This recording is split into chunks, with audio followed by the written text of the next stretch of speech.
Astu mangsilat sirang karana tandha kasen ing busana. Sono sinawung lamin wilopo estu masih lestantur lampahing jalama manungsa jinantur tutur lating lapting panagya.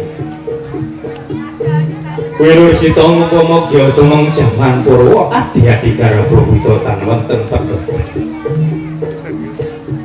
Panggih pandi pundhita kang kaeka adi dosa Purwa. Eka marang wilangan sawiji adi liwih dosa 10 Purwa kawitan.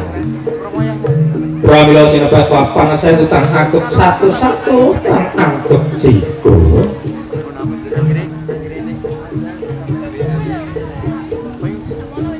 Sirep toto pitana Anggih busun kedung keris nglipar gunung kidul ngayuk Jogarta hadiningrat amangati dinten kamardikan Republik Indonesia ingkang kaping 8 nggih makarya sesarengan salesipun panglipur pentasipun seni jadul turangga muda gadung mladi sinawung saking Madya kakung Agung Lamarabawa pinangka hamiwiti pagelaran jadul turangga muda gadung mladi kelapan jaran tepangan samantik kados dene padratane dipun bukani dening suguh sesaji.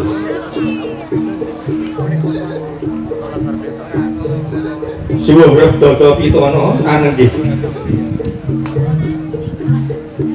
paridatan samirana datan lumampah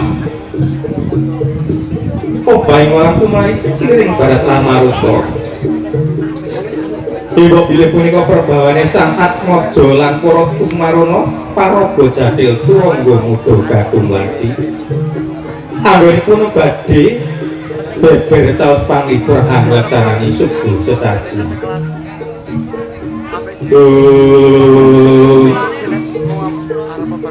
Sampun kapiyarsa ing tengahing ganggang manika warna uberampe sesaji punika tinggalipun para leluhur ing tanah Jawa. Suasana lan kahanan tengahing ganggang tansaya indah ananging pupusing dupa kang pangulut ing angkasa kang angambar harum aglang parsa alun-alun alun gandane kadya sekar gadung mladi.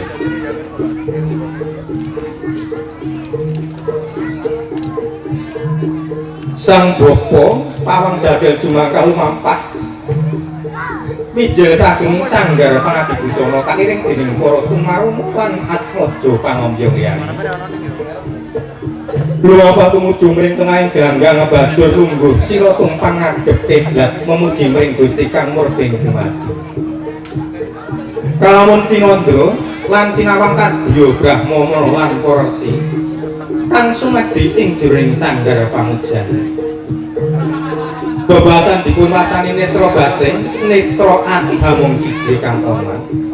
Yaiku mring mergane Gusti Kang Murding dumadi. Sesanti mugya tansah den paring gangsar lancar sugeng rahayu lampahing jadilan jaranan samantik ngantos paripurna. Mugi datan wonten samubarang kalir kang badhe sandung srimpet lan bisa kalis sak katahing lir ing sambikala.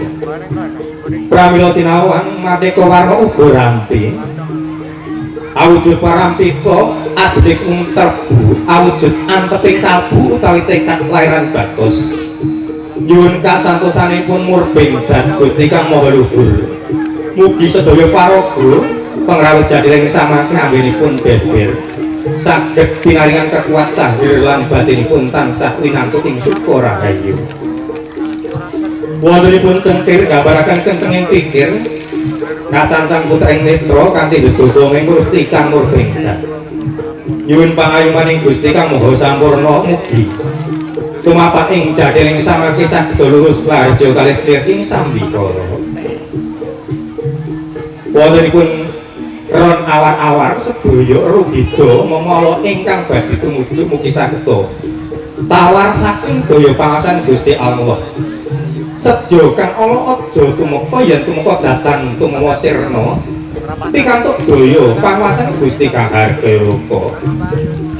Mugi tawar rahayu saking Niskala. Wontenipun Ron Gahyang nyuwun pinaringan sedaya paraga jathil ugi pawang jathil lan pangrawit sedayanipun. Mangyo karya ayom ayem tata titi tentrem rahayu slamet ing sedayanipun.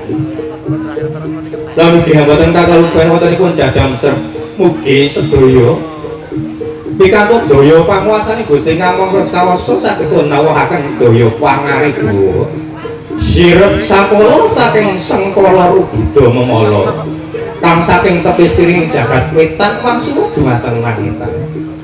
Ingkang saking tepis piringipun jagat kidul wangsul dumateng jagat langit. Ingkang saking kilen wangsul dumateng jagat mangilen. Ingkang saking tepis piring jagat ler wangsul dumateng jagat mangaler. Ingkang saking inggil wangsul dumateng jagat manginggil. Ingkang saking mangandhap wangsul dumateng mangandhap.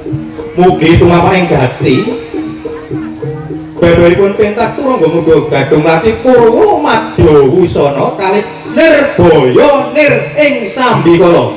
Rahayu rahayu rahayu sagung dumadi. Nun lestari budayaku maju dusunku guyub rukun bangun dusun. Rahayu rahayu rahayu nun.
Apa ini?